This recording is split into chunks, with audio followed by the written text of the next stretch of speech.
To push higher, up another 3.8%. After the close of trading, we will be hearing from chipmaker Broadcom. Broadcom shares also trading higher ahead of earnings, up now by 3.4%. Recapping S&P at a record up 48, up by 1%. I'm Charlie Pelleton. That is a Bloomberg Business Flash. Thank you so much for that update, Charlie Pellet. Really do appreciate it. President Joe Biden is expected to use the State of the Union address tonight to draw a sharp contrast between him and President Donald Trump. One of the policies President Biden is expected to back tonight is an increase of the minimum tax rates paid by major U.S. and multinational corporations. We should note Bloomberg Radio and TV will have complete coverage of President Biden's State of the Union address starting at 8:30 Wall Street time tonight. All right, for more on what to expect this evening and whether it can move the needle when it comes to how voters feel about President Biden, we are joined by Jennifer Welch. She is Chief Geoeconomics Analyst at our Bloomberg Economics team. She joins us from our Washington, D.C. Bureau. So, Jennifer, we want to ask you, in this day and age when Americans' attention is everywhere, can a State of the Union actually move the needle? Well, thank you so much for having me. And it's a great question. I think there's outsized interest in the State of the Union here in Washington, as there always is, but it remains to be seen how much of the country is really going to be tuning in. I think from Biden's perspective, this is a unique opportunity to reach out to voters, and in particular to voters who don't think that his policies, and especially his economic policies, help them, as he's facing an election bid again against Donald Trump, who is leading him in several of the key polls. So I'm so glad you brought that up, because there's this disparity between the polls and the actual numbers when it comes to the economy. And the editors at Bloomberg Opinion have a great piece out. I tweeted it out earlier. Everybody should go read it. It's called "What Has Biden Accomplished? Look at these 10 metrics, not the polls." And here's a direct quote from that: "If a presidential election hinges on the economy, stupid," talking about the age-old saying, "then winning a second term should be a cakewalk for Biden, given the robust labor market, strengthening household finances, and improving confidence among consumers and businesses." Instead, his poll numbers predict the opposite. Jennifer, how do you explain what's actually happening in the economy versus the way that the American people feel about what's happening in the economy? No, you're pointing to a really striking contrast between economic conditions as we here at Bloomberg and our economic shop see them, and how voters, and in particular middle-class voters, see their personal lives. And in particular, looking at the polls to see that a number of groups that traditionally support Democrats, women, minorities, etc., many of them think that Trump's policies have done more to help them than Biden's policies, despite the really robust state of the economy, the number of new jobs, relatively low unemployment rate.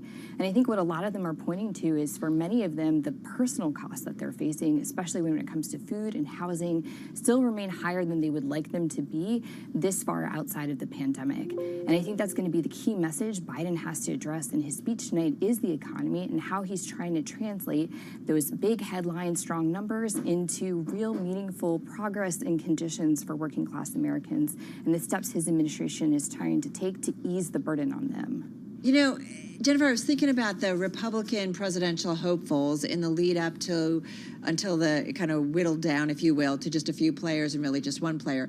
But what was interesting in those debates, right, Donald Trump wasn't up on the stage, but it was all about Donald Trump largely, rather than issues and how those hopefuls would kind of handle things. How much of what President Biden says tonight is going to be about, hey, folks, here's, as we are talking about, my record, here's what I've done, or is it also going to be that he has to kind of also talk about his, likely rematch with Donald Trump and how these two different White Houses might play out? I think that's going to be the implicit backdrop for pretty much the entire speech tonight. The theme of last year's address was, let's finish the job, let's finish all these legislative priorities and other goals that we set out for ourselves. I think the implicit theme for tonight's address is going to be why I'm better than Trump. And a huge portion of that is going to be about economic policy, but I think Biden's also going to really hit on social policies. We expect he's going to talk about abortion, gun safety, labor rights issues.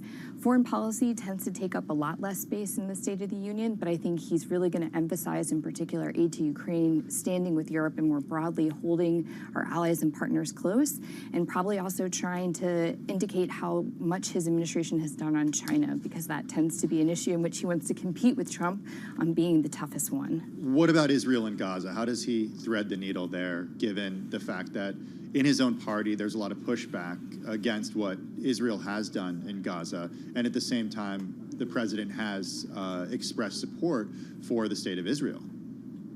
I think Biden is almost certainly going to talk about Israel-Hamas tonight. In particular, we had reporting from Bloomberg News earlier today that he's likely to announce plans for the U.S. military to build a port on Gaza's coast to enable the delivery of aid. Gaza, and in particular northern Gaza, is facing a huge food shortage right now. So that is likely in response to those events, and more broadly a reflection of the Biden administration's growing frustration with Netanyahu and how Israel is prosecuting this war, and in general, how they're handling Gaza. I think more broadly, we're likely to see Biden reiterate calls for a ceasefire. In particular, there's hopes in the administration still that a ceasefire can be reached before the Muslim holy month of Ramadan starts on Sunday, even though indications look it's increasingly dim prospects for that, given continued disagreement on kind of core terms for what that would entail. Is he going to bring up his age tonight?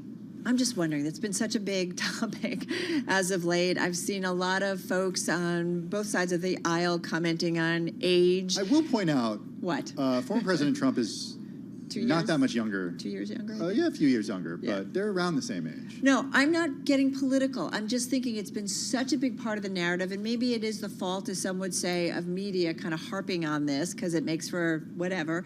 But I do wonder, does he bring it up, or no, he's going to be kind of play, here's what I've done, and kind of play it straight? My guess would be that he'll reference it, if only indirectly or implicitly. He tends to crack jokes, especially at the beginning of the State of the Union. So last year he talked about the fact that, for example, the House Minority Leader, Hakeem Jeffries, won his election despite the fact that Biden endorsed him.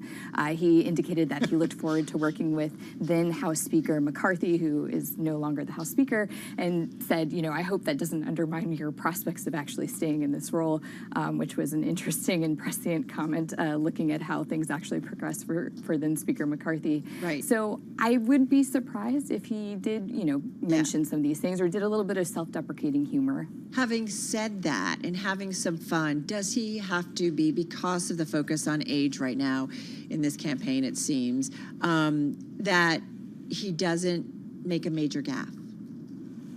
I think it's a combination of not having a major verbal gaffe, but also demonstrating a lot of energy on stage, right? I think that's going to be one of the key things that they're trying to seek to demonstrate throughout the campaign, but there's a tension there. The more that he is out on the campaign trail, the more exhausting that is for anyone of any, health or age background. And so I think he's going to look to demonstrate vibrancy, to look like he's in charge of not just the issues, but in command of a raucous, congressional theater, and try and sort of implicitly demonstrate he still has the vitality to do this job.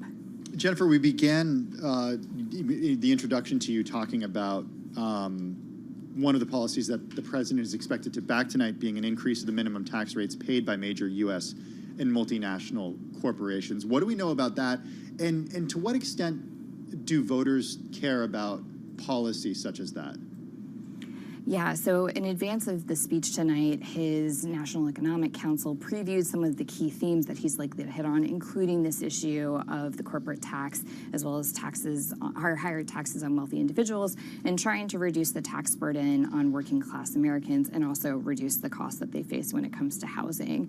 They didn't offer too many details on some of those latter points, but I think when it comes to these tax issues, Biden is framing them as a lot of the issues in the economy, and for particular some portions of inflation, he links back to major corporations. And it's also, from his perspective, an equity issue. He doesn't want working class or middle class Americans to be paying more in taxes than wealthy individuals or corporations. Yeah. In particular, corporate tax, they're framing as an equity issue. He said before, it's not that I'm not a capitalist, it's just that I think people should be paying the proper taxes that are due from them. Welcome to the digital age. Are you struggling to stand out here? Don't worry. Meet Blue TV, who is your digital superhero. Blue TV is a multi-purpose online media network that also provides digital marketing services. We are based in Islamabad, Pakistan. We are expert in creative marketing, social media and digital marketing, search engine optimization, web design, page rank, and SERPs, video editing, recording and production, So, what are you waiting for? Pick up the phone and call or WhatsApp Blue TV on given number, or visit our Facebook page at facebook.com/blue.online.tv. With Blue TV, your business growth will be skyrocketed. About officials thinking around the timing of the first rate cut, bolstering the idea that such a move could come in the next few months. President Biden is directing the U.S. military to establish a temporary port on the Gaza coast to help ease humanitarian crisis that's been sparked by the Israel-Hamas war. These ships will carry food, water, medicine, and other supplies equivalent to hundreds of truckloads of additional assistance every day, and he is expected to announce these steps in the State of the Union tonight. That's where he is also set to propose increasing the minimum tax rates paid by major corporations to 21%, eliminating breaks for companies with high-paid executives. Gallup editor-in-chief Muhammad Yunus says tonight's State of the Union is Biden's chance to turn those flagging approval numbers back around. This is probably the most important speech he's going to give the American people. President Biden right now is historically behind every single president except President Carter on 5 to 6 of the most critical metrics that we've relied on historically to gauge how strong a president's position is going into re-election. And Gallup editor-in-chief Muhammad Yunus says immigration is the fastest growing concern for voters heading into November. Join Bloomberg Radio and Television tonight at 8:30 Wall Street time for special coverage of the State of the Union. Sweden has formally joined NATO. Sweden's membership has been held up by objections by Turkey and Hungary. Turkey ratified Sweden's admission earlier this year. Hungary did it this week. Global news 24 hours a day and whenever you want it with Bloomberg News Now. I'm Amy Morris, and this is Bloomberg.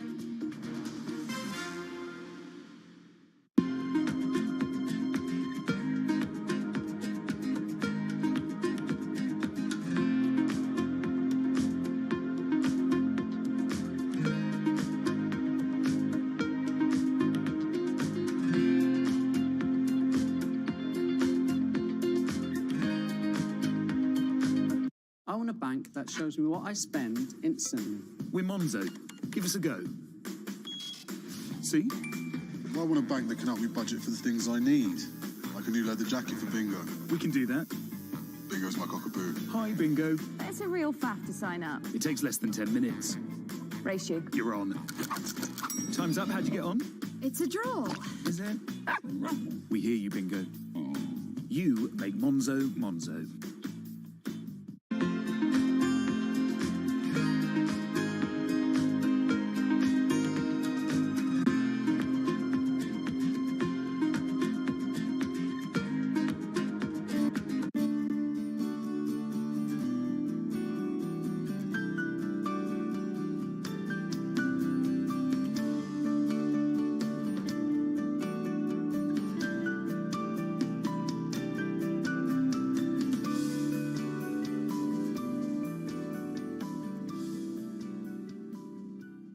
From the UK, and I'm the inventor of the Gel Razor. And today I'm looking for an angel investor to fund my project, the Gel Razor, whether that's a working concept and working prototype, or manufacturing possibilities with investment, or to get me a licensing deal secured. If you go in any supermarket today, you will see packets of razors sold separately with tins of mousse or gel. Hence I developed the all-in-one. The idea is you pressurise the handle. The gel flows through the reservoir up to the head of the razor, coating the blades, ready for shave. My target market is 18 plus, male or female, male blue version, female pink version. What I'm looking for in an investor is someone who's passionate, determined, shares my vision. That's an important step for me, and willing to succeed as I wanted to succeed myself. Patented in the UK in 2021 September. With copyright protection, I have a logo for the Gel Razor, which you will see on my LinkedIn profile. Currently working with a company in the US who have done me a lovely sell sheet. Big up to them guys.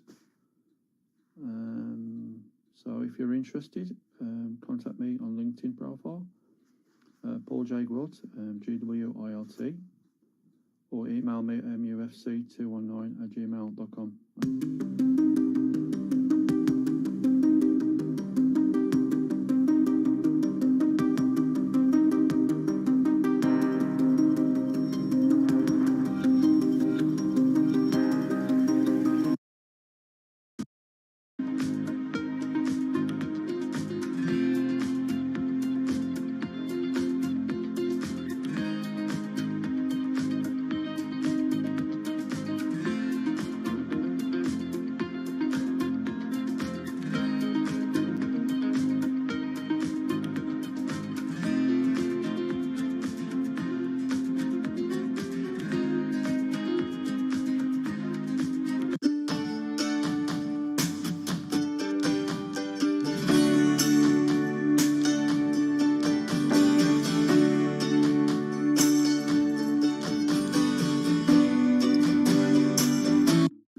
general advice is continue to seek out companies or people that are maybe one stage or two stages ahead of you. And I think this is generalizable to not just to startups, but anyone seeking fast growth in their own professional lives, in their careers too.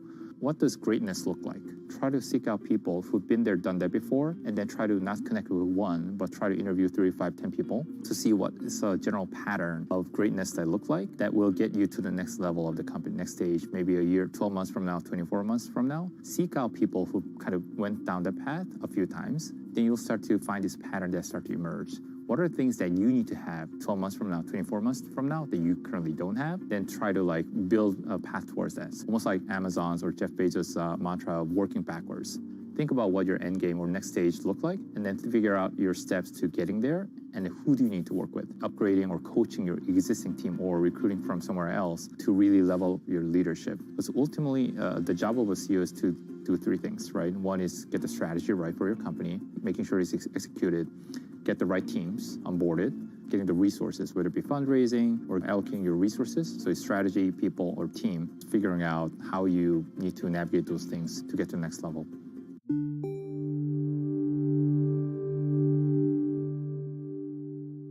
Index. Let's head right over to the First Word breaking news desk for today's afternoon call. Here he is, Bill Maloney. And good afternoon, Shai. That's right, U.S. stocks in the green as NVIDIA hits a fresh record high, topping $900 a share. The Dow's currently up 138 points. S&P's gained 54, and NASDAQ is higher by 1.5%. The U.S. 10-year yield at 4.09%. Gold is up 11. Oil trading in the red, and Bitcoin is higher by 1.8%. Among the main 11 S&P sectors, leaders were tech and telecom. Only financials and real estate were in the red, and leaders to the upside in the Dow, Intel and American Express, while Amgen and Verizon led to the downside. After earnings, Victoria's Secret fell 32%. That's the most ever, while Kroger gained 10%. In other news, California Resources fell 7% intraday after a court ruling on drilling permits. And wrapping things up, Broadcom and Costco report after the bell.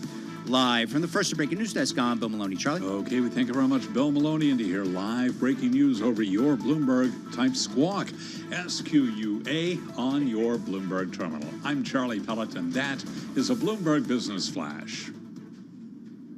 I'm driving in my car. I turn on the radio. How about you let me drive? Oh, no. Who's gonna drive you home? Honey, please, I'll do the driving. Drive on. Excuse me, I want to drive. It's the question that drives us. This is the Drive to the Close. That funky music will drive us till the dawn. On Bloomberg Radio. All right, everybody, just about 18 I can't believe it. Time flies when you're having fun, is what they say, Carol Master. They do indeed. And we've got markets bouncing around a little bit here. We're kind of off our highs of the session, but we've been talking about another record on the S&P 500 today, and we'll see what Broadcom brings after the closing bell. There's a lot of enthusiasm. We talked about it with Chip Miller about... Chris Miller, forgive me, Chip. However, had his name been Chip, then he was born to write that book. Chip Miller, that would have been appropriate. Chris Miller, of course. But about the enthusiasm that we've seen in the semiconductor space. And I mean, last year, up more than 60%, and the run-up continues this year. A lot of it has to do with AI expectations or hopes for what it will bring. Yeah, we'll see what Broadcom does. In the meantime, let's get a big picture outlook from Tracy McMillian, head of global asset allocation strategy at the Wells Fargo Investment Institute, joining us from Winston-Salem, North Carolina. Tracy, how are you?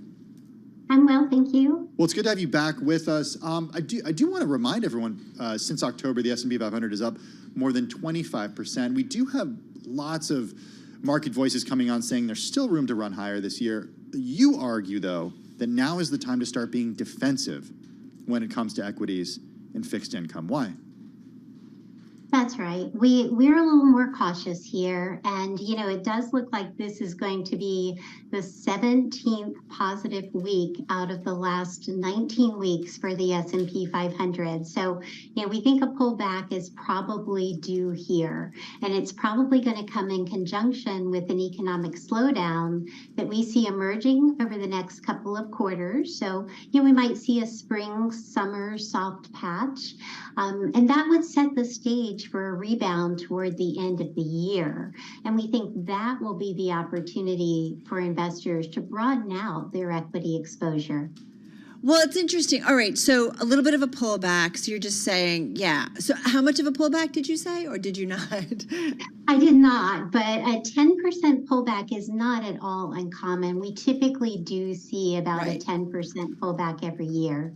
All right, so just normal, nothing fundamentally wrong. It's just a case of taking some of the fluff out of the market, or the run up, right? Just a little bit of kind of taking some of that out, correct? That's right. Yes. Just looking for, some of the excesses to come out of the market.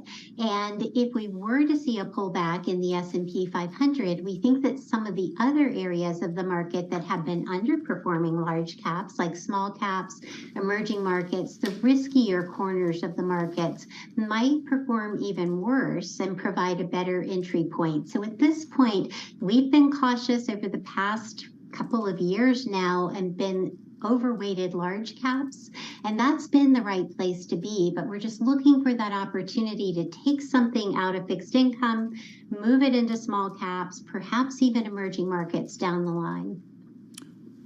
I want to go back to this idea of there being an economic slowdown later this year. We're going to get the February employment report tomorrow. We got CPI next week. Tracy, what are the indications now that we're starting to see a slowdown that could emerge in the next couple of quarters? What do you see? Yeah, there are a couple of things. So we are seeing the labor market starting to weaken on the fringes. So what we saw yesterday in the JOLTS data was that there were fewer quits. We've also seen that current job holders are more concerned about getting a job if they were to lose their job. And so we're starting to see some weakness there in the labor markets around the edges. Tomorrow, we're going to be watching for the number of hours, the weekly hours that employers are asking of their employees. We're going to be looking at temp workers to see if that's an early sign that maybe some layoffs are ahead. So labor markets starting to cool a little bit. We're seeing some rising default rates in the consumer credit markets. And so that's giving us a little bit of pause as well. But we're, again, just probably a summer soft patch, a slowdown here. Take the opportunity to reposition a bit, but we aren't seeing anything at this point more severe than that. But time to be defensive, correct? In both your equity and fixed income postures. Yes. So we're just cautious here ahead of a potential pullback. So cautious to us means looking for higher quality equities and higher quality fixed income. We're positioned on the short end of the fixed income curve because we do think rates could move higher towards the end of the year. And so we'd rather be more short-term focused. So that's more defensive. And that defensive positioning in fixed income, we think will give us the dry powder to move into other areas of the market when we get more attractive buying opportunity. Hey, Tracy, it's Women's History Month, and one thing that we were talking about and we've been talking about is the idea that when it comes to women and investing, we don't see the same participation as we do when we see with men. But also at the same time, it's even more important because women often outlive men and need to be planning for the future for even more years on average. Talk to us a little bit about what you folks are doing at the Wells Fargo Investment Institute. Yeah, happy to. So I've been really following this for about the past 15 years, and we've done several studies of actual accounts that are managed by women. And what we find is that women consistently outperform on a risk-adjusted basis. So we think that's a really important message to get out to women, that when they take the step to invest, they're doing a pretty good job managing their assets. But we do also see that they tend to say they feel less confident about investing. And a recent study that we just performed showed that fewer women felt that now was a good time to invest. And there was a 14% gap when it came to being confident about where to invest, with only about a third of women saying that they felt confident. So we think part of that might be that women are less likely to engage in conversations about money. Yeah. Gen Z says that they feel judged when they talk about money, and the older generations feel like it's a private topic. So we need to get those conversations started. Tracy, 20 seconds here. Why do you think the women have outperformed? Oh, we think that they've outperformed because they tend to generate a plan and stick with that plan. They tend to be more disciplined about saving, and they also tend to trade less. So we think that contributes to those higher risk-adjusted returns. Wait, did you say because we're the better sex? Is that what you said? I thought I heard that. I just want to make sure I heard that right. Notice how I was silent? Hey, I just want to make sure we get all of the data points out there. Not going to do any Tim-splaining, mansplaining here, okay? You better not. International Women's Day is tomorrow. It's our day. Tracy, thank you so much. Really appreciate you sharing that insight. Tracy McMillian, Head of Global Asset Allocation Strategy at Wells Fargo Investment Institute, joining us from North Carolina. You're listening and watching Bloomberg Business Week, and this is Bloomberg.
Another thing that startups need to look for is a market that is either started to undergo or is soon going to undergo exponential growth. I think this is actually related to one of the biggest mistakes investors make when evaluating startups. Investors always say, well, what's your growth rate? We care about the growth rate. Investors will forgive smallish revenue today if it's growing quickly. For some reason, people don't think about markets this way. But if you think about the most important startups, they are the ones that start in small markets that are growing very, very quickly. 11 years ago, the market for iPhone apps was $0. It's now huge. And I think if you only think about the TAM today, you'll make a big mistake. What you really want to do is identify a market that's going to grow every year and be able to ride that up elevator. From Bloomberg World Headquarters, I'm Charlie Pellet. Ahead of its earnings report, Broadcom shares up now by 4%. Broadcom does report after the close of trading, and Mizuho Securities has raised its price target on the stock to $1,550 from $1,450 again. Ahead of earnings, Broadcom up now by 4.1%. Apple has been struggling this year, with the stock down about 12% this year amid pricing challenges in China, an app store that's under fire in Europe, and of course it just killed off its car project. But Dan Ives of Wedbush Securities told us he remains bullish on the stock with a $250 price target. We're seeing clearly negative sentiment not just on the street, but it's validated by the price cuts that we're seeing for iPhone. Look, I think it's a white knuckle period, no doubt, that Apple's going through. But my view is that after, call it 1 to 2 quarters, they get onto the other side of this with a pent-up upgrade cycle. And I believe it's all right now about AI. You do not want to be selling this stock into AI coming to Cupertino. And that's why this is, in my opinion, not the time to throw in the white towel. And again, to put that 250 price target in context, we do have Apple shares right now trading at 169. Apple today higher by about 0.1%. Rivian Automotive is halting plans to build a new multi-billion-dollar factory in Georgia, an abrupt reversal aimed at cutting costs while the company prepares to launch a cheaper electric vehicle. Rivian shares today are trading higher. We do have Rivian up now by 13.2%. Again, Broadcom after the close of trading, and that is a look at some of our top company stories at this hour. I'm Charlie Pelletan. This is Bloomberg. You're listening to Bloomberg Business Week with Carol Messer and Tim Stenevec on Bloomberg Radio and Television. All right, everybody, just a few minutes left in the trading session. In just a moment, we're going to head over to our TV colleagues, and we'll cut you down to the close on this Thursday. We've also got, as Charlie mentioned, Broadcom earnings coming your way. And we just got to sit there for a moment because a great read on our store, on the terminal, by Carmen Reinecke, and she says pressure on Broadcom ahead of today's after-the-market close earnings to show investors that AI demand will offset a slump in computer and telephone sales. We know the enthusiasm, everybody riding that AI trade, if you will. We'll see whether Broadcom provides some support for it fundamentally or it's disappointing. Okay, well, we should put this into context with how much Broadcom is up since the last quarterly report 3 months ago. That's 50%, but the stakes have ratcheted up because it comes at a time when the likes of AMD and Supermicro Computer have been bid up on expectations that demand for hardware used in AI computing is just beginning. Shares of Broadcom are higher They're today. at a record today. They're one of my gainers. 4.5% right now. Yeah, exactly. Quick check on what they've done. We talked about the run-up, but just, yeah, they're up 26% so far this year, so continuing their move. So we'll see whether or not it's justified and whether or not, we'll see a bit of a swing if there's any kind of disappointment. Options points to a possible stock swing of 7% in either direction, which would be Broadcom's biggest post-earnings move since 2021, according to some Bloomberg data that we put together here. Okay, check this out, Carol. Yes. Broadcom is now bigger than Tesla. That's my drum roll. In terms of market cap. I know. Well, Tesla's come Are they down going to have a to lot. change this Mag 7? I don't know. Maybe. Come up with a new name, maybe. Fang. Super 6? How's Fang doing? Super 6? There's no meta in Fang. Yeah, and then there's also Apple shares, which have been under pressure this year. So yeah, maybe it's the Fab 5? I don't know. I'm just coming up with this. Are you impressed? Yeah, no. No, yeah. You're not at all. Anyway. Super 6. You can stop any time now. No, but you're right. Like, you do wonder, right? The changes and the dynamics in this market where investors are really excited about it. And we have seen NVIDIA deliver, right? And come across with fundamentals and growth, which is why that has supported the stock move there. Fab 5 or Fab 4? Just stop now. Just stop it. All right, guys, don't go anywhere. We're going to count you down to the close. Heading over to our TV team, Tim and I, joining them as we count you down to the close on this Thursday, March 7th. Yes, Beyond the Bell. Phew, starting right now.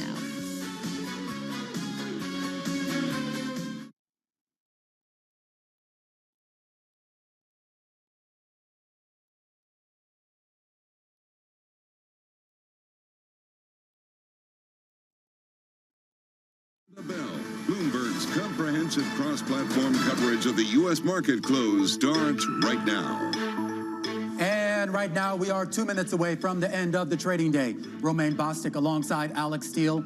We're counting you down to the closing bell. You're here to help take us beyond the bell. It's our global simulcast, joined right now in our television studio by Scarlett Fu, Carol Masser, and Tim Stenevec in the radio booth. Welcome to our audiences across all of our Bloomberg platforms. Carol, coming off what had been a two-day sell-off, now flipping to a two-day rally, and we have recouped all of the losses from earlier this week. Pretty remarkable, right? Yeah. It's kind of interesting in a week that's been full of Fed speak, Jay Powell speak, if you will. I am like obsessed. I'm looking at my Bloomberg with what's going on in semiconductors. I know we're going to get Broadcom after the closing bell, but again, the March higher, you know, we're here at a record level here on individual names and also the stocks specifically. So we continue to see outperformance, or at least performing expectations, or I don't know. Yeah, expectations. NVIDIA hitting new Sure what the records word today, is. Broadcom hitting new records. That said, Tracy McMillian over at Wells Fargo Investment Institute said that they're actually cautious in an environment like that and think that a pullback is probably due here. It's something bigger than what we saw earlier this week. She says a 10% pullback wouldn't be all that uncommon after a run-up like this. A 10% pullback, you think about what that looks like in a name like NVIDIA, it's just a blip. You know, one thing that's interesting here is the NASDAQ Composite and the NASDAQ 100 setting record highs in terms of intraday levels, but volume in the NASDAQ lower than the 20-day average. What I also think, though, is if we get a 10% correction, that I feel like in some ways that would be a miracle. You take a look at the weaker dollar, Romain, I wonder if that's just fuel to the equity fire. Yeah, I mean, the question, though, is sort of what would drive a 10% correction? I mean, it would have to be a significant breakdown in corporate earnings or in economic conditions. I mean, whether we get a pullback or not, I don't know. Maybe we got that pullback on Monday and Tuesday. At least for right now here, investors seem to like what they see. A nice bid to stocks pretty much all across the board. The Dow Jones Industrial Average up by 130 points or 0.3%.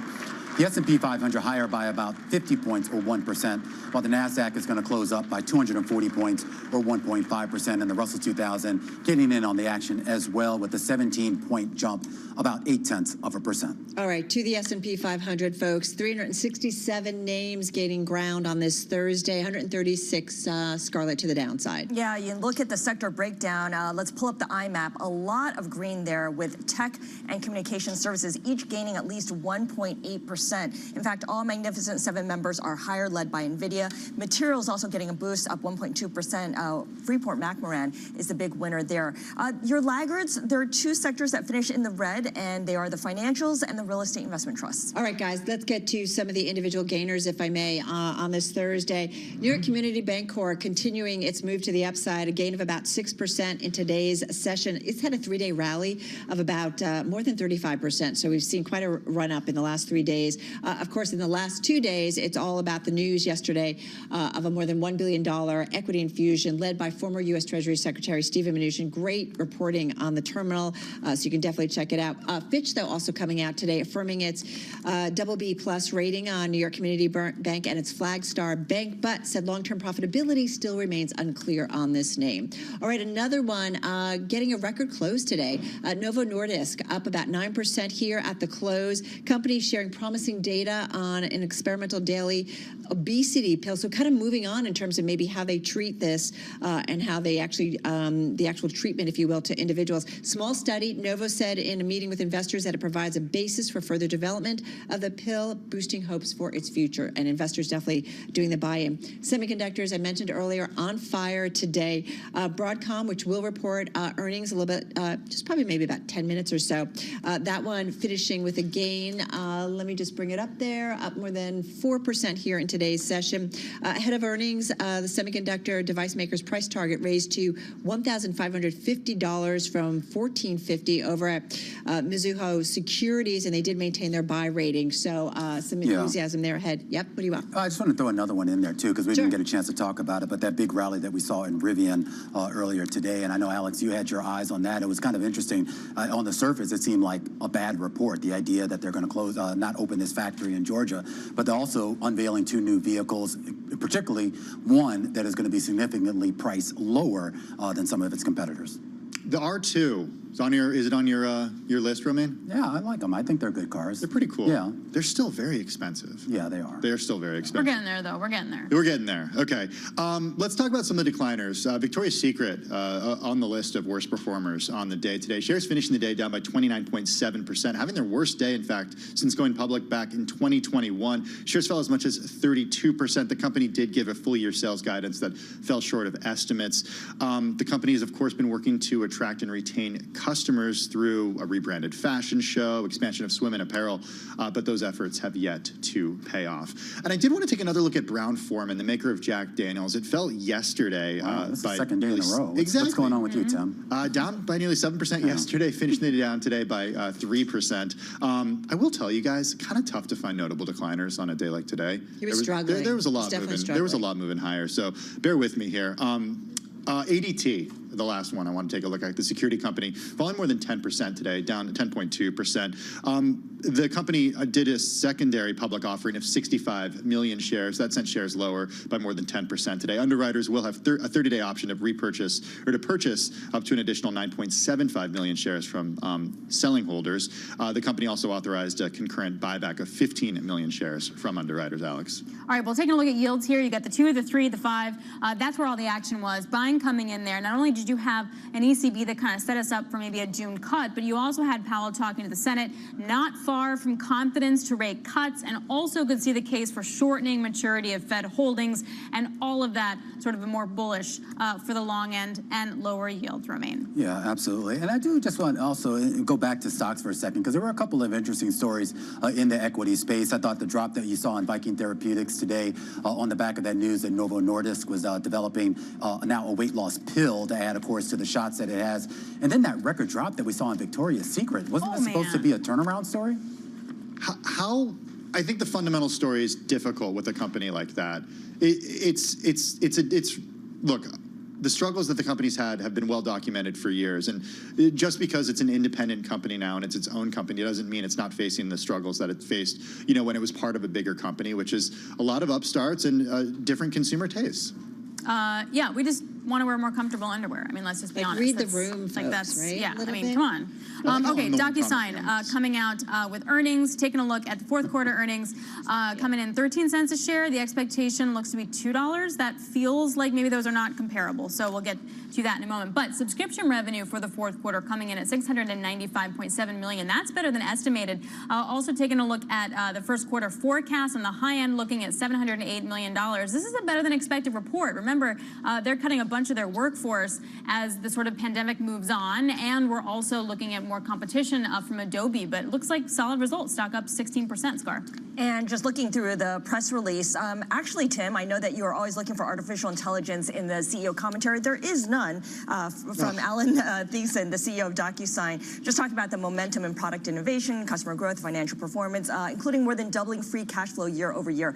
And that is a consistent theme we've heard from companies across every sector, the obsession with free cash flow right now. Hey, I wanted to draw our attention to shares of Marvell Technology down right now in the after hours by more than 12%. The company did announce a $3 billion stock repurchase. Fourth quarter net revenue coming in above estimates. Sees first quarter net revenue, though, falling short of estimates. Those estimates were for $1.37 billion remain.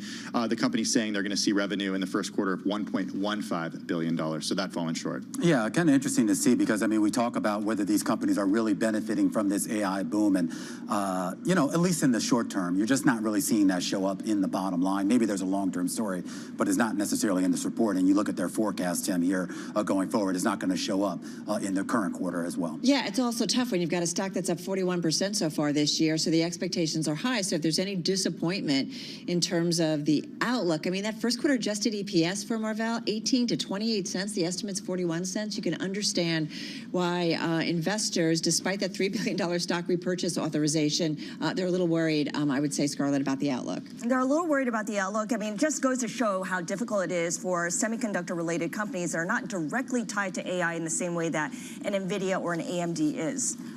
Does this bode not well for Broadcom then? Romain, we were just talking to an analyst, and I asked what the best competitor was to think about when it comes to Broadcom, and he was like, I guess Marvell Technologies. And I wonder, what does this mean? The stock down 10%. Yeah, and I think we were speaking with John Vin a little bit earlier. I think the only difference between them, though, is that, as he pointed out, Broadcom a much more diversified company than Marvell, which is much more singular. So maybe they have the same issues as Marvell, but maybe their other businesses help to account. Just real quickly, Broadcom shares, they're up just slightly in the aftermarket, about 0.2% as we media weight. So we're not seeing at least immediately any kind of reaction to what we got from Marvell. So Yeah. we'll obviously break that down. And just real quickly before you go, keep an eye on MongoDB, guys. MDB, another software name in the AI space, a big miss on their revenue and EPS forecasts. All right, guys, the earnings continue. We're almost there, but a few more, and then, of course, we'll all be breaking, I know, on your side as well as ours, Broadcom when they come out. All right, that's a wrap. Our cross-platform, radio, TV, YouTube, Bloomberg Originals. We'll see you again, same time, same place, tomorrow for Beyond the Bell. This is Bloomberg Business Week. Insight from the reporters and editors who bring you America's most trusted business magazine. Plus, global business, finance, and tech news as it happens. Bloomberg Business Week with Carol Masser and Tim Stenevec on Bloomberg Radio. It is Bloomberg Business Week. Well, lots of news in the world of weight loss drugs today. We just heard some of that news from you, Carol, because Novo Nordisk was one of your gainers. Those surging to an all-time high today after the company touted the potential of its next-generation obesity treatments. It released promising data on an experimental daily pill. Yeah, and then we mentioned Viking Therapeutics, which was down 19% as a result. So this is the tug of war that we see. We also do want to point out, as we kind of talk about this story, Cigna striking deals with obesity drug makers Eli Lilly and Novo that aim to widen coverage by limiting how much employer-sponsored health plans actually, Tim, have to pay for those medicines. Okay, that's not all. No. Okay, Bloomberg News health reporter Madison Muller, who has been all over this beat for years, also out with a story today, among the most read, about how doctors who are swamped are not able to respond to the folks who they're prescribing the medications to, and how some patients have been going to influencers on TikTok to get word on some side effects that are occurring. It's kind of wild. All right, Madison, you're here in studio with us in our Bloomberg Interactive Broker studio. A lot of news.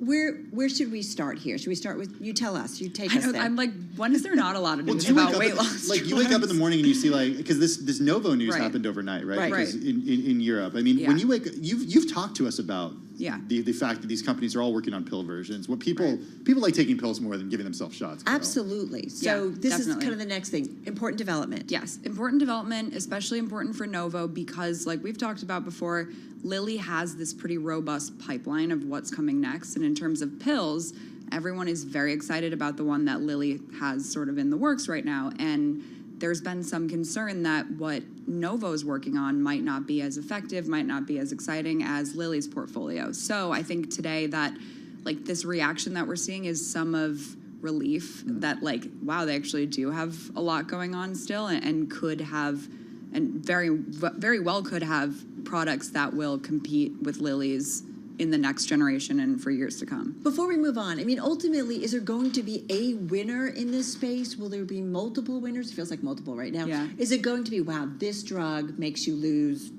X%, so it's the winner? Like, how are you thinking about that? We were talking about this today earlier because I think that that's sort of what the market's trying to figure out, like who's going to be the winner. But you're right that, I mean, there might not be one winner.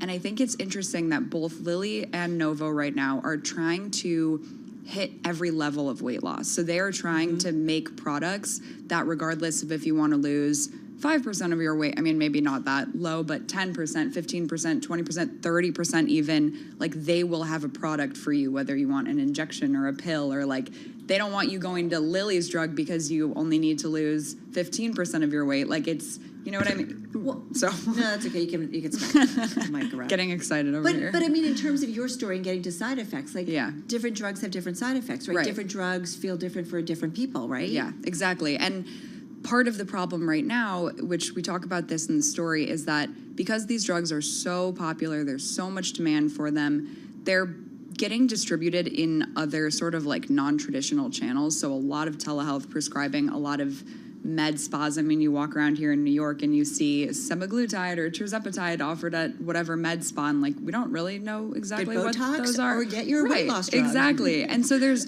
so many people are getting these drugs, and there's also not a lot of trained obesity specialists. So there's like people are getting these drugs from other channels, or they're getting them from doctors that don't have obesity expertise in prescribing them, and then they have all these side effects that they don't really know how to manage. So they're turning to social media where there's a lot of conversations about these drugs, and it's like this odd environment that is sort of developing right now. Okay, so that's the perfect segue to talk about someone you interviewed, you and the team, I should say, interviewed and featured in the story, who calls herself the, quote, side effect girl. What's going on?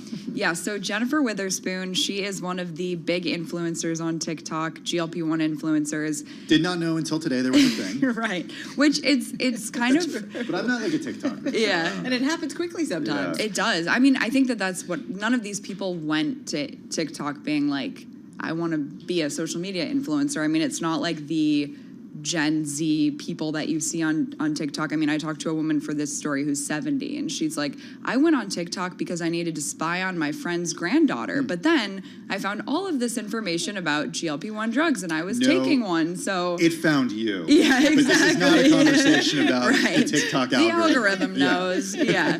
So, exactly.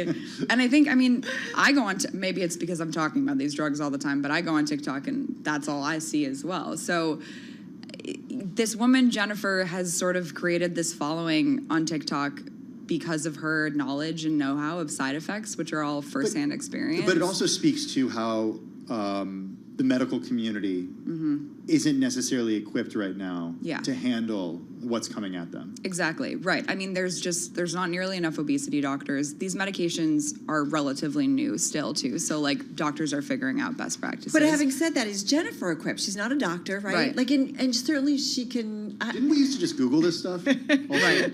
She doesn't play a doctor on TV. No, it's kind of interesting. And, you know, it makes me go back to WW, formerly Weight Watchers, right? And how they're all in on these new weight loss drugs, and hoping that they maybe have a platform that help people guide. And I wonder, well, maybe they are onto something because you do still need to be under some care potentially. Exactly. Right? Right. No, I mean, that is definitely true. And that I think is, like, they have the right idea. It's just, I don't know if they missed the moment, but there's so much conversation and community already on TikTok that, like, a lot of the, you know, TikTokers that Weight Watchers reached out to for that campaign we talked about, I mean, they're the same ones that are like, we already have this community on TikTok. We don't need Weight Watchers. And people are finding TikTok useful, right? And helpful in this situation when they're taking the drug and maybe running into some problems. I do want to point out, the piece says, medical professionals don't advise patients to get health advice from TikTok where misinformation flourishes. Thank you for that. Okay. I just want to make sure. I was a little confused. Okay. Yes. But it is being helpful for some, right? Yeah, and I mean, obviously doctors are like, please don't go to social media to get your health information. But at the same time, a lot of them have said, like, yeah, our patients come in and they know so much about these drugs. Like, it's not the first place a patient should be turning to, obviously, but except it's a good support can be tool. A great first line, right? Yes. Of saying, hey, we have a problem here. Right. Right? And getting attention. And a lot of doctors are now joining TikTok to, one, be part of the conversation, or two, like, learn more about what patients are talking about in terms of side effects, what they're experiencing. So it's like sort of now the doctors are going there too. Before we let you go, just in the last minute that we have with you, you have a question about your weight loss drug? One missing piece of the puzzle still is what's happening when it comes to the insurance providers with these obesity drugs. You and John Tozzi out with another piece today about Cigna striking a deal with Lilly and Novo. What do we know? What does that mean too? Yeah, I mean, this is, so basically Cigna is doing this to sort of give a guarantee to their clients that if they cover weight loss drugs, like, they'll cap the ballooning costs at a certain point, because the concern right now for employers or for state health plans, and we're sort of seeing state health plans, some employers say they're not going to cover these drugs anymore because the costs are too high. So this program is sort of supposed to be like a guarantee that Cigna will make sure that the costs don't rise, like the trend won't rise too fast or too high. And so it's sort of unique in that sense, and Cigna's had to work with Lilly and Novo as well to get this program to work the way that it does. But I mean, the parameters are going to be interesting, because if some say you have to kind of stay on it for a long time. So what's kind of the ultimate end for this? So many questions, so much news. Bloomberg News health reporter Madison Muller. We do also want to kind of switch gears because Broadcom is out. Stock is down about 5% in the aftermarket, Tim. Yeah, first quarter semiconductor solutions revenue coming in below estimates at $7.4 billion versus estimates of $7.7 billion. The company did maintain its quarterly dividend at $5.25 a share. Stock down 4.4% as we said, ahead of earnings, we have seen a move up in the whole semiconductor space. For Broadcom, it's a 26% gain in 2024, but right now down about 4% after hours.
It's 4:21 on Wall Street. We do check markets all day long at Bloomberg. Lots of earnings after the close of trading. Costco is reporting EPS for the second quarter that did beat the average analyst estimate.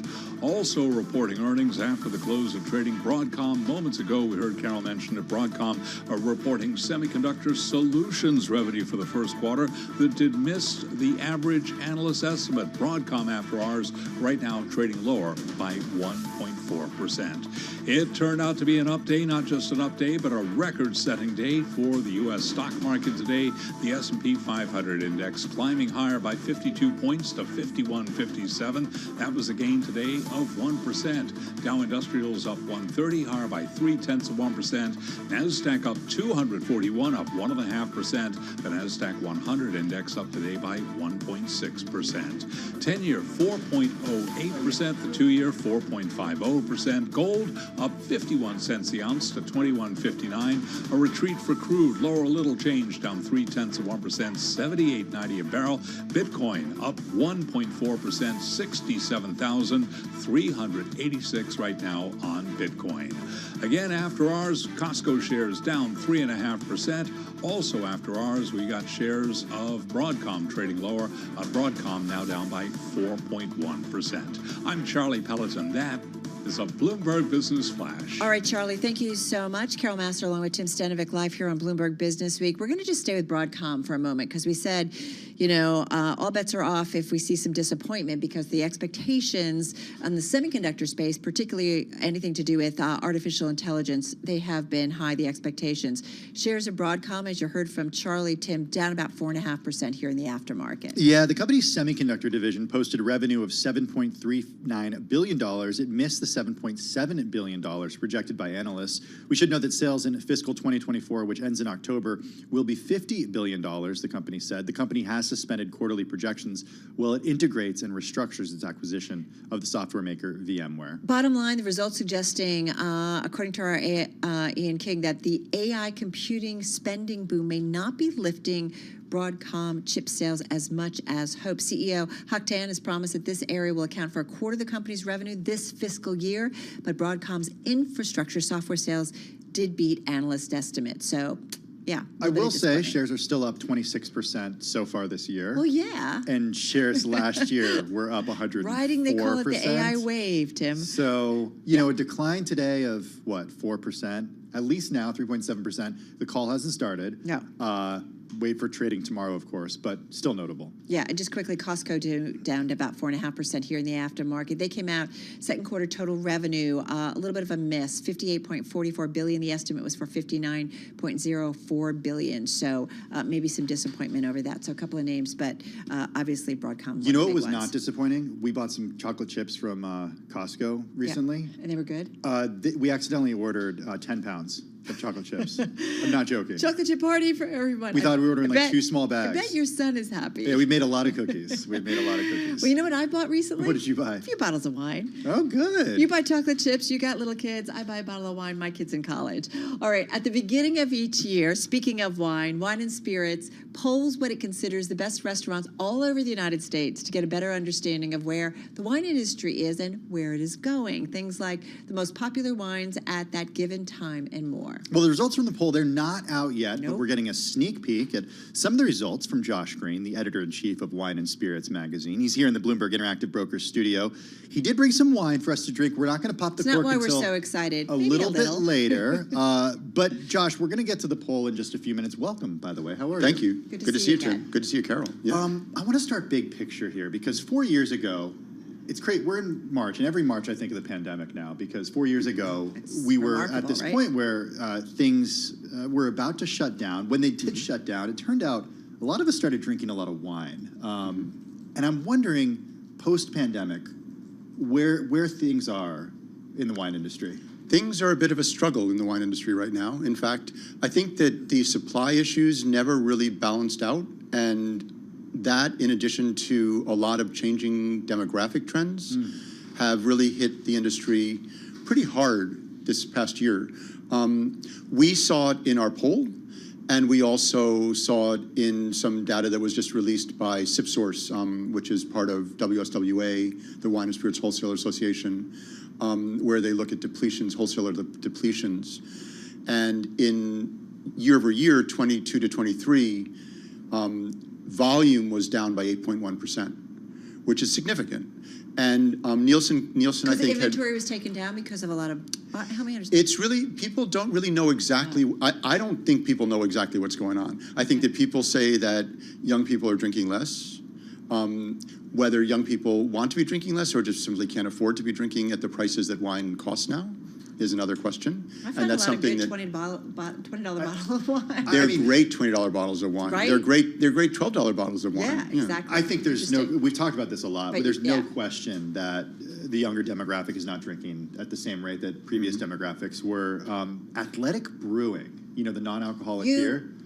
Which I love. Fan. They are the top-selling beer at Whole Foods right now, including all the alcohol-inclusive beers too. So I think that speaks to sort of a changing shift in how consumers are thinking about it. But it's interesting to hear that about wine too. Well, and in our poll, what we did this year was quite different from how we've done it in the past, because I think polling has really radically changed across the board. I mean, I just heard something on the news this morning about how respondents used to be like 70% of polls, and now it's 1% if you're lucky. So you think there might be some issues with the data? No, what I'm saying is that we did it completely differently this year. So what we did was we literally called and interviewed 100 people. And we selected who we were going to call, and we had 12 people on the team doing it. And we asked them all the same questions, right down the line. And so we gathered the information differently than we have in the past, which was having people fill out a form in the past.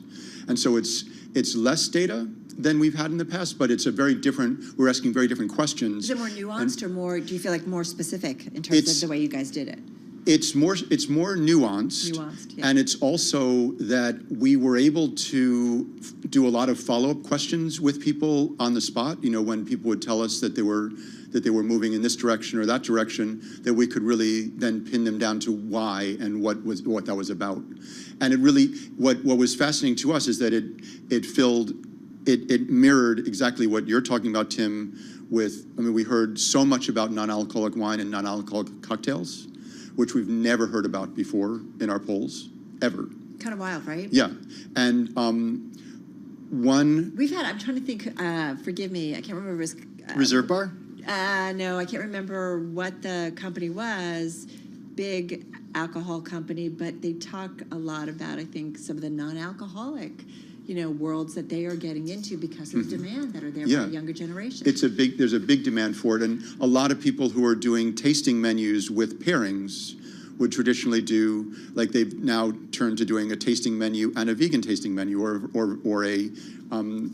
vegetarian tasting menu. Plus, they've turned to doing alcoholic pairings and non-alcoholic pairings. And I'm just trying to find I think it was Stephen Schaefer at Mago in Oakland. He said that they sold the same number of non-alcoholic pairings as alcoholic pairings for them. Yeah. That's so wild. surprising. That was a quick shift. Completely, yeah. So what does it mean for the wine industry? It means there's going to be a lot of soul searching, and there's going to be a lot of change. And to me, what's interesting about the results of the poll this year is that we spoke with the really creative leaders of the people who are trying to find ways to connect with their guests about what they want to be drinking. And so we heard a lot about what these creative wine directors are doing to deal with this trend of people drinking less. And the volume is down. I haven't seen numbers about the value. So the industry may not be hurt as badly on value as on volume. Meaning raising prices in order to compensate for lost volume? Meaning that the wines that are selling, not necessarily raising prices, but the wines that are selling are at a higher price point than, there was a lot of wine being sold in this market at, there was $2 Chuck. Right. Ever. Now people are looking at $12 wine rather than $2 Chuck. But it's funny. My husband who loves... Now there's Josh wine. There you go. But my husband who loves wine, I think would much rather have a bottle of really expensive or a really nice bottle of wine, maybe less frequently, versus maybe not as expensive and maybe not as good. I hate to do price and quality because I do think you can find some great inexpensive wines, but you know what I'm saying? Like, make it an experience and be something. I don't know. I think people find a lot of value in that experience, and I think that the industry is moving in that direction to provide experiences. Yeah. A lot of younger people appreciate buying into an experience rather than just buying alcohol. A lot of what's going on in the transitions in the industry are developing these kind of experiences for people. Yeah, and sometimes it has to do with the environment you're in as well, and the food, the whole thing. All right, don't go anywhere. I know you're not going to go anywhere. Josh Green's going to come back with us, editor-in-chief of Wine and Spirits magazine. I'm also curious to talk about U.S. wines versus overseas wines and whether or not we're seeing some trends, Tim, that we can get into. Yeah, I'm also interested in hearing about what is being featured at some of the high-end restaurants geographically. Yeah. And then if there is any hope for buyers outside of the U.S. To make up for the buyers inside the U.S. that are not buying as much. Do you drink non-alcoholic wine? Don't. No, but you do the non-alcoholic. My wife drinks wine. Okay. Yeah. Yeah. The problem is that by the time we're done with the bottle, it's like bad because we're not drinking enough of it. There's solutions. I'll help you with that. The Coravin? Josh will help us. Yes, Okay, I yes, thought you were exactly. gonna say that. Shares at Yeah, you can Broadcom, get by me the one of way, those, still okay? down about 4%. Some disappointment revenue, disappointing from its semiconductor business. Hey, let's get a check on the latest world and national news. Amy Morris is in the Bloomberg 99.1 newsroom. Hey, Amy. Hey, Tim, Federal Reserve Chair Jay Powell testified on Capitol Hill again today, this time in the Senate, where he reiterated the central bank is rethinking new bank capital requirements. He also told lawmakers the central bank was not far from being able to cut interest rates and that rates are far above levels that might otherwise be anticipated. During tonight's State of the Union address, watch for President Biden to propose increasing the minimum tax rates paid by major U.S. and multinational corporations to 21%. And eliminating breaks for companies with high-paid executives. White House Press Secretary Karine Jean-Pierre. He's talk about making the wealthy and corporations pay their fair share in taxes, putting the middle class first, saving our democracy, protecting women's reproductive health care rights, and all these freedoms are certainly at stake. The proposal would reportedly affect corporations valued at $1 billion or more. As we wait to hear the president lay out his vision in this election year address, Tobin Marcus, head of policy and politics at Wolf Research, says he expects an energetic performance from the president. But they can manage, engineer another sort of organic moment that showcases some nimbleness and energy and sort of quickness on his feet. I think that would be ideal for them. But short of that, I think just a crisp delivery that shows some energy and sort of free of any notable flubs. Tobin Marcus with Wolf Research. You can join Bloomberg Radio and Television tonight at 8:30 Wall Street time for special coverage of the State of the Union. Sweden has formally joined NATO as the 32nd member of the alliance. It ends decades of post-World War II neutrality as concerns about Russian aggression in Europe have spiked after Russia invaded Ukraine. Sweden's prime minister will be a guest of honor at tonight's State of the Union. Global news 24 hours a day and whenever you want it with Bloomberg News Now. I'm Amy Morris, and this is Bloomberg.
Today, I'm going to talk about how to succeed with a startup.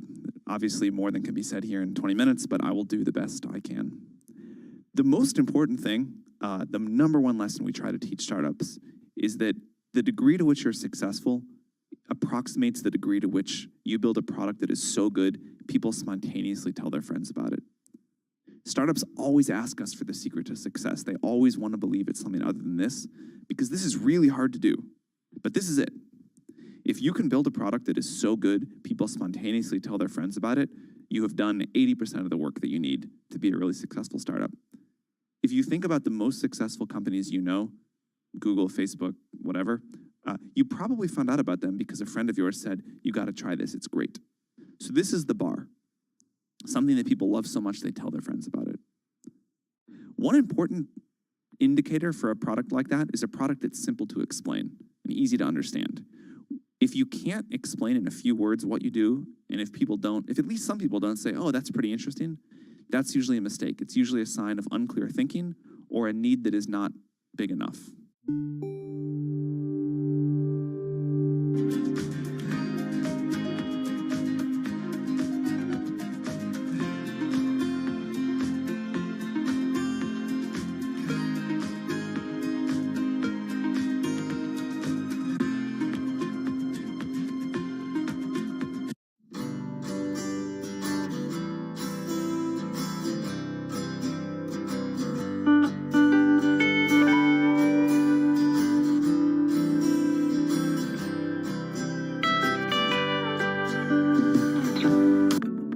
Another thing that startups need to look for is a market that is either started to undergo or is soon going to undergo exponential growth.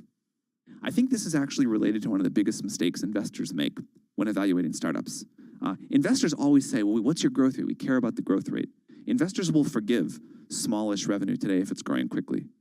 For some reason, people don't think about markets this way. But if you think about the most important startups, they are the ones that start in small markets that are growing very, very quickly. 11 years ago, the market for iPhone apps was $0. It's now huge. And I think if you only think about the TAM today, you'll make a big mistake. What you really want to do is identify a market that's going to grow every year and be able to ride that up elevator.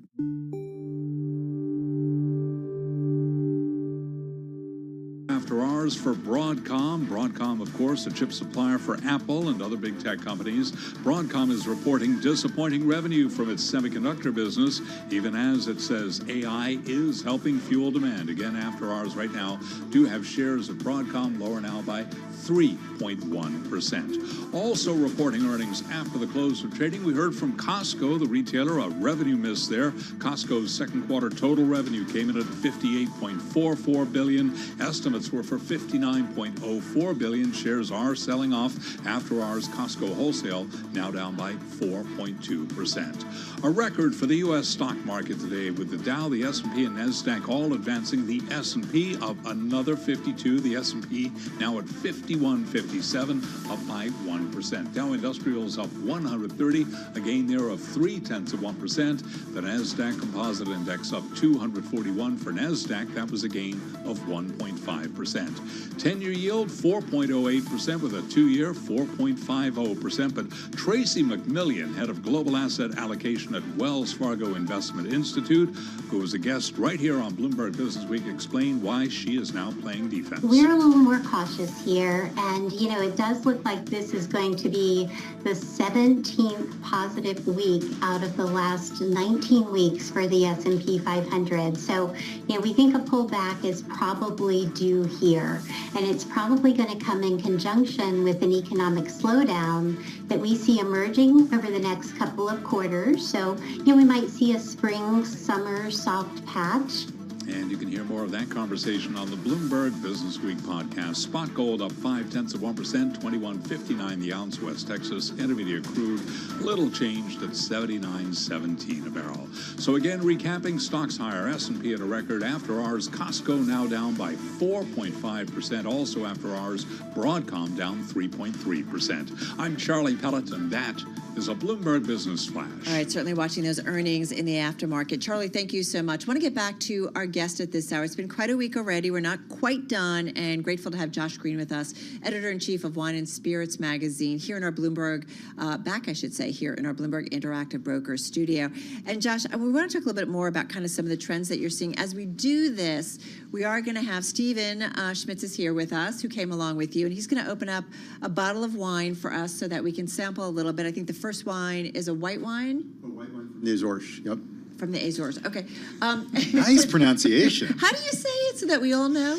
Well, in the United States we say Azores. Okay. But in Portugal they would say Azores.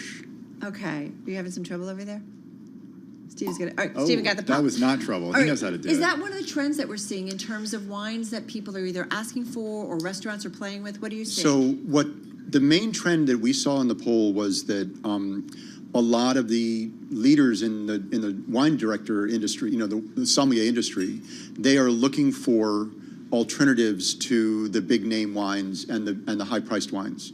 And they're looking for legitimate alternatives to them because these are a lot of the restaurants we poll are very high level restaurants with a lot of, they're not inexpensive.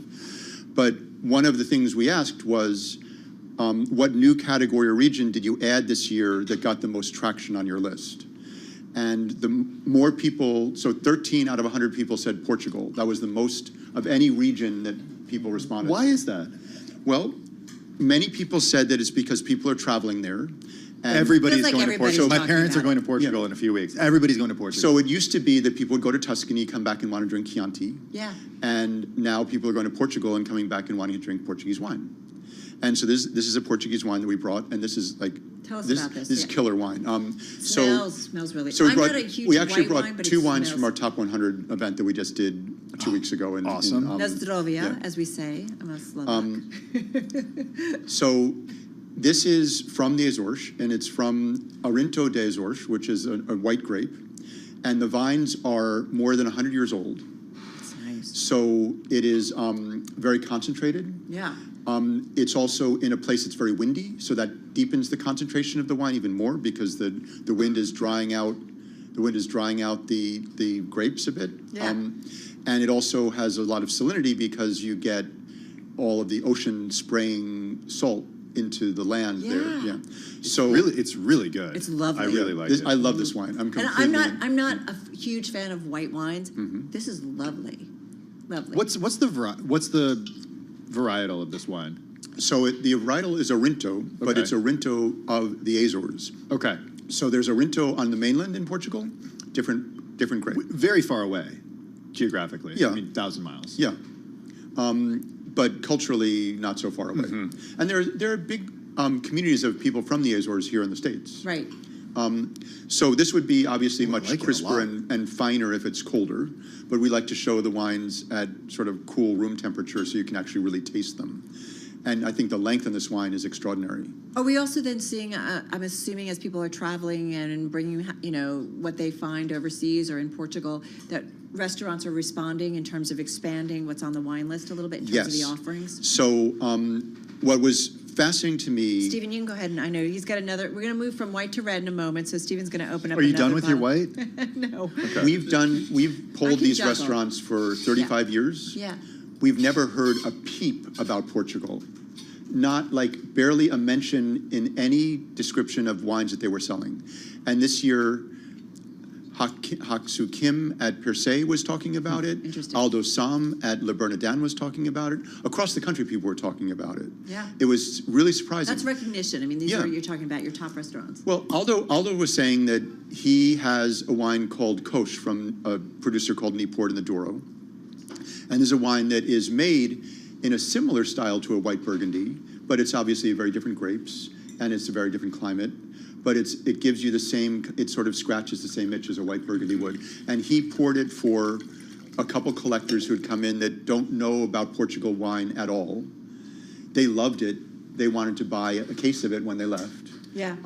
They were completely enthralled with it. Carol just poured the red. The red. Yes. I just poured the red. We're going to pass it around. In terms of pricing, I mean, like I said to you, I have expanded my mind a bunch over the last few years. But not all the way to $2 Chuck. No, not to $2 Chuck. But in terms of talking to folks like you and others and really kind of learning in that, I like to try things. And it's amazing the amount of variety that you can get in terms of the cost of wines. And just because it's less expensive doesn't mean it's a bad wine. No, these two wines are not less expensive because they are from they are two of the best wines we tasted last year. Don't spill, in other words, kids. Yeah. So they do make a less expensive wine from Orinto and also from Verdeo. That's beautiful as well, but it's not as concentrated and rich, and it's lighter and fresher. Right. But it's from much younger vines, not 100-year-old And vines. that's the real difference usually, typically, or what? What you get with an older vine, I mean, it's interesting. And I brought the magazine with me for you guys to look at after. And I have an article in here about old vines in Austria. Mm-hmm. And I talked a lot with people over there about what they're getting from old vine fruit that's different from younger vine fruit, and how they're sustaining their old vines to do that. And you get the concentration that you wouldn't otherwise get. You get a different maturation process from during the growing season. Right. So what Kathy Corison, we're drinking Kathy Corison's Cabernet now. What she's done is she's sustained very old vines in Napa Valley. She has probably the oldest Cabernet vines in one block in Napa Valley, 72, I think they were planted. And this wine is not from that. This is from her own other grapes and from some purchased grapes, but all in that same area. Price point on this one? I don't want to know. Yeah, it's I shouldn't guess, but I should have written down the prices on both these wines, but they're both. I think that I'm pretty sure that the Orinto des Ours is over $100 because it's such a rare wine. This wine, I think this wine is probably in the $80 to $100 range. Okay. Yeah. Tastes like it. It's not cheap.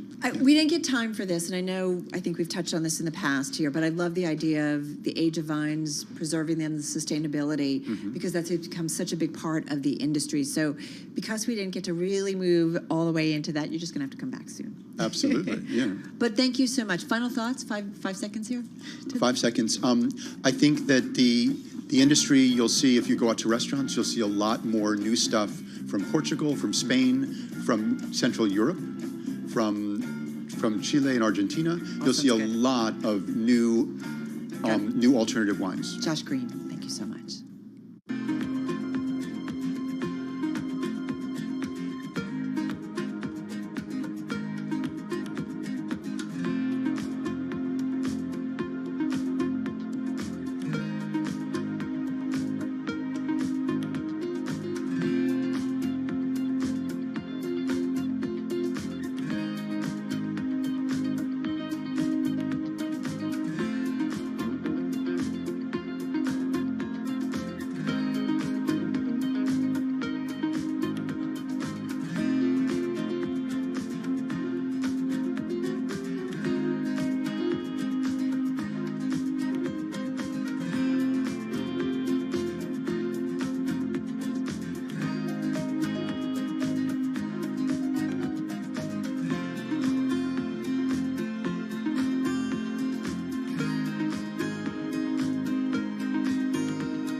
your company news headlines on Bloomberg Radio. From Bloomberg World headquarters, I'm Charlie Pellet. Broadcom shares now lower by 2.3%, narrowing its after-hour losses. Broadcom, of course, a chip supplier for Apple and other big tech companies. Broadcom is reporting disappointing revenue from its semiconductor business, even as it said that AI is helping fuel demand. After hours, again, Broadcom shares, they are down now by just about 2.6%. A revenue miss at Costco Wholesale after hours. Costco shares now down by 4.6%. Second quarter total revenue, $58.44 billion. Estimates were for $59.04 billion. Xcel Energy is acknowledging that its equipment was likely involved in igniting the worst wildfire in Texas history. And with more on that story, here's Bloomberg's Kimberly Adams. Charlie, in a statement, Xcel said, based on currently available information, Xcel Energy acknowledges that its facilities appear to have been involved in an ignition of the Smokehouse Creek fire. Xcel said last week that it had been asked by a law firm to preserve a fallen wooden pole located near the potential origin of the Smokehouse Creek fire, which was charred more than 1 million acres and resulted in at least 2 deaths. While recognizing that its equipment may have been involved in starting the fire, the company said, quote, it disputes claims that it acted negligently in maintaining and operating its infrastructure. Charlie. And that is Kimberly Adams reporting. Xcel today up by 3.3%. Rivian Automotive halting plans to build a new multi-billion-dollar factory in Georgia. Rivian shares rallied 13.4% today on that news. And again, recapping another record today for the U.S. stock market, with the S&P up by 1%. Those are some of the top company stories for you at this hour.